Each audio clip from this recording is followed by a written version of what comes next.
बिस्मिल्लाहिर्रहमानिर्रहीम। अस्सलाम वालेकुम। क्या हाल है आप सबके। तो आज हम जो एफएससी पार्ट 1 चैप्टर 3 गैसेस और जो टॉपिक हम पढ़ेंगे वो होगा Joule Thomson effect and Linde's method of liquefaction of gases के। लिंड्स मेथड के जरिए जो है वो हमने लिक्विफिकेशन जो है वो गैसेस की करनी है। तो लेक्चर से पहले आप सबसे रिक्वेस्ट है कि अगर आप मेरे चैनल पर नए हैं तो प्लीज़ सब्सक्राइब माय चैनल और वीडियो को जो है वो आपने शुरू से लास्ट तक देखना है, क्योंकि यही मेथड जो है वो एसी रेफ्रिजरेटर वगैरह में कूलिंग प्रोसेस के लिए ही जो है वो इन्वॉल्व होता है और इसी मेथड के ज़रिए जो है वो रेफ्रिजरेटर और जो एसी वगैरह वो वर्क करते होते हैं। तो अब जो है वो बेसिक जो प्रिंसिपल इसका है वो ये है कि जो जॉल थॉमसन इफेक्ट अप्लाई किया जाता है किसी भी गैस को लिक्विफाई करने के लिए। तो what is Joule Thomson effect? तो the cooling effect produce when a compressed gas is allowed to undergo sudden expansion through a nozzle of a jet is called Joule Thomson effect. कि जब आप एक compressed gas को एक छोटे से nozzle से गुजारते हैं तो वो क्या होता है, कूलिंग प्रोड्यूस होती है और इस इफेक्ट को हम क्या कह देते हैं कि ये जॉल थॉमसन इफेक्ट होता है। मतलब एक एरिया पे जो है वो गैस बहुत ज्यादा कंप्रेस हुई है, भरी हुई है प्रेशर के साथ, तो आपने एक छोटा सा होल करके उस जो होल से है वो गैस को गुजारना है। तो इस तरीके से क्या हो जाता है कि कूलिंग प्रोड्यूस होती है और इस प्रोसेस को हम क्या कह देते हैं कि it is Joule Thomson effect. अब इसकी एक्सप्लेनेशन में हम देखते हैं कि इन अ कंप्रेस्ड गैस, जब गैस को आप कंप्रेस करके रखते हैं, the molecules are very close to each other, के मालिक्यूल एक दूसरे के बहुत ज्यादा करीब करीब होते हैं। तो therefore the intermolecular attraction are large, तो इस वजह से जो है वो इंटर मालिक्यूलर फोर्सेज जो होती हैं वो लार्ज होती हैं। When the compressed gas is allowed to undergo sudden expansion, फिर जब आप गैस को अचानक फैलने देते होते हैं, ठीक है, is passing through a small hole into a region of a lower pressure, एक जो है वो गैस उस वक्त क्या करती, इज पासिंग गुजर रही होती है थ्रू अ स्मॉल होल, एक छोटे से सुराख से, into a region of low pressure, उस एरिया में जहां पर गैस का प्रेशर कम है।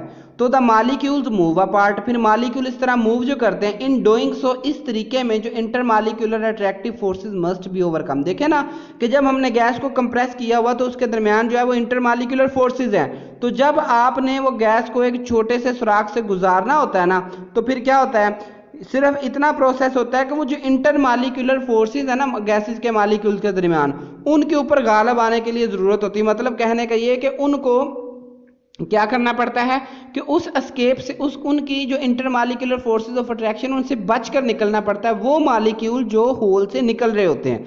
तो for this reason energy is required, फिर इस प्रोसेस के लिए एनर्जी रिक्वायर होती है। किस लिए? क्योंकि गैसेस के मालिक्यूल्स के दरमियान इंटरमालिक्यूलर फोर्सेस होती हैं।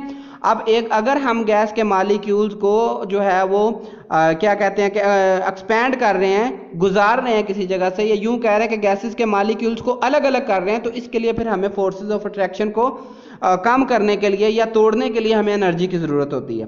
अब हम बाहर से एनर्जी नहीं देते, बल्कि क्या होता है, this energy is taken from the gas itself. तो जो मालिक्यूल मूव करते हैं ना, वो फिर उसी गैस के दूसरे मालिक्यूल से जो है वो एनर्जी लेकर चले जाते हैं, तो which is thereby cooled. फिर क्या होता है, जो बाकी रिमेनिंग गैस बचती है वो फिर कूल हो जाती है। तो Linde's method of liquefaction of gases, इसका प्रिंसिपल क्या है? The basic principle of Linde's method of liquefaction of gases is Joule Thomson effect.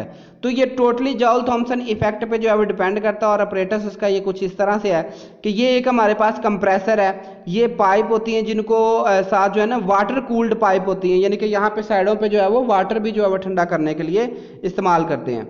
और यहाँ पे जो है वो रेफ्रिजरेटिंग लिक्विड हम रखते हैं। रेफ्रिजरेटिंग लिक्विड क्या होता है? रेफ्रिजरेटिंग लिक्विड वो होता है जो इस गैस को जो है वो ठंडा करता है, और ये जो है आगे से ये जो इस तरह बेंटिंग हो जाती है ना पाइप, इसको हम कहते होते हैं स्पाइरल ट्यूब या स्पाइरल पाइप भी कहते हैं। और ये जितना एरिया है इसको हम कहते हैं एक्सपेंशन चैम्बर, और ये हमारे पास जो है वो लिक्विड एयर होती है। अब क्या होता है कि बाहर से फ्रेश एयर जो है वो यहाँ पे कंप्रेसर के जरिए इधर को भेजी जाती है, इधर से ये होती हुई तकरीबन यहाँ पे जो कंप्रेसर ने जिस प्रेशर के साथ गैस को भेजना होता है ना वो 200 एटीएम होती है, 200 एटीएम। 200 एटीएम जो है वो गैस का प्रेशर होता है, और जब यहाँ पे रेफ्रिजरेटिंग लिक्विड से गुजरती है गैस, तो यहाँ पे इंतहाई ठंडी हो जाती है। तो अब जब ठंडी हुई तो यहाँ से प्रेशर जो है वो प्रेशराइज के साथ ये छोटा सा होल, बिल्कुल स्मॉल सा होल होता है, इधर से वो प्रेशर के साथ गैस निकलती है। तो रिजल्ट भला क्या नतीजा निकलता है? रिजल्ट ये निकलता है कि गैस लिक्विड में चेंज हो जाती है। वजह, क्योंकि यहाँ पर जो एक्सपेंशन चैम्बर में जो प्रेशर है वहाँ का वो 1 atm है, लेकिन यहाँ पे 200 atm होता है। तो जब ज्यादा प्रेशर वाले इलाके से, एरिया से हमने गैस को जो एक स्मॉल होल से कम प्रेशर वाले एरिया में जो है वो जब हमने मुंतकिल किया है, तो यहाँ पर जो है वो फिर क्या होता है, कूलिंग प्रोड्यूस होती है। तो इतनी ज़्यादा कूलिंग होती है कि गैस जो है वो लिक्विड में चेंज होती है। कुछ गैस लिक्विड में चेंज होकर नीचे गिर जाती है, यहाँ पे जमा होना शुरू हो जाती है। कुछ जो गैस जो है वो इंतहाई ठंडी होकर वो इस जानब ऊपर को जाती है, और इस जो स्पाइरल ट्यूब है हमारी, इसको मजीद ठंडा कर देती है, और ठंडा करने के बाद दोबारा से जो है वो कंप्रेसर इसको खींच लेता है। मतलब कंप्रेसर फ्रेश एयर भी खींचता है, और इधर से जो बाकी लिक्विफिकेशन के प्रोसेस से जो बच निकलती गैस, यानी कि वो गैस जो लिक्विड में चेंज नहीं होती, वो भी इसको खींच के दोबारा जो है वो 200 atm प्रेशर के साथ दोबारा, और ये प्रोसेस रिपीट होता रहता है जब तक हमने जो है वो गैस को लिक्विफाई करना होता है। तो for the liquification for air, तो pure dry air is compressed to about 200 atm, it is pass through a water cooled pipe to remove the heat of compression, ताकि जो कंप्रेसर से जो हीट थोड़ी बहुत गैस ने हासिल की है, तो हमने वाटर कूल पाइप जो मैंने अभी पीछे बताया उसके जरिए से जो कूलिंग कर लेनी है। The compressed air is then pass through a spiral pipe having a jet at the end, जिसके आखिर पर एक सुराख होता है, वो स्पाइरल ट्यूब पीछे बताइए। तो the air expand at the jet into the chamber where the pressure of the air falls down from 200 atm to 1 atm। तो फिर जो है वो स्पाइरल जेट से होती हुई गैस जो है वो अचानक 200 atm से 1 atm वाले प्रेशर वाले इलाके में जाती है। तो as a result of Joule Thomson effect a considerable drop of temperature occur, तो इस वजह से बहुत ज़्यादा गैस जो है वो ठंडी होती है टेम्परेचर कम होने की वजह से। The cooled air goes up and cool the incoming compressed air of the spiral tube. ये भी मैंने अभी पीछे बताया कि सारी हवा नहीं एक ही दम जो है वो लिक्विड में चेंज हो जाती, बल्कि कुछ जो है वो बहुत ज़्यादा कूल हो जाती है, तो वो फिर स्पाइरल ट्यूब को कूल करने के लिए इस्तेमाल होती है। तो the cooled air goes again to compression pump, फिर जो है वो ठंडी हवा कंप्रेशन पंप में जाती है। तो the process of compression and expansion is repeated again and again, और ये प्रोसेस इसी वक्त चलता रहता है। तो क्या होता है, in such to such an extent it is liquefy, ताकि लिक्विफाई। लेकिन एक चीज ध्यान में रखना है कि जैसा कि H2 और HE गैस जो है वो इस प्रोसेस के जरिए जो है वो लिक्विफाई नहीं हो सकती, क्योंकि इनके मालिक्यूल का साइज बहुत छोटा होता है, और जो Linde's method for liquification of gases है ये छोटे साइज के मालिक्यूल वाली गैस पर जो है वो अप्लाई नहीं होता। अब इसी तरह यही प्रोसेस जो है वो एसी और रेफ्रिजरेटर में जो है वो देखने को आता है। अगर आप रेफ्रिजरेटर की बैक साइड पे देखें ना, तो एक जाली सी लगी होती है, तो वो इंतहाई नीचे एक कंप्रेसर जो है वो ब्लैक कलर का पड़ा होता है, तो उसमें हवा को जो है वो बड़े प्रेशर के साथ जो है वो भरा होता है, वो फिर पाइप में से प्रेशर के साथ गुजारता है, क्योंकि पाइप का जो साइज होता है इंतहाई जो है वो ब्रीक अंदर से होता है, जिस वजह से फिर गैस जो है वो कूल होती है, और वो उस कूलिंग के जरिए अंदर जो है वो कंडक्टिंग बेस लगी होती है, जो शीट लगी होती है फ्रीजर के अंदर, तो उससे फिर जो है वो सारी फ्रीजर जो है वो कूल होती है। इसी तरह एसी को जब आप ऑन करते हैं तो पहले झटके में पहला जो आपको मतलब एक हवा का झोंका आता है वो गर्म आता है।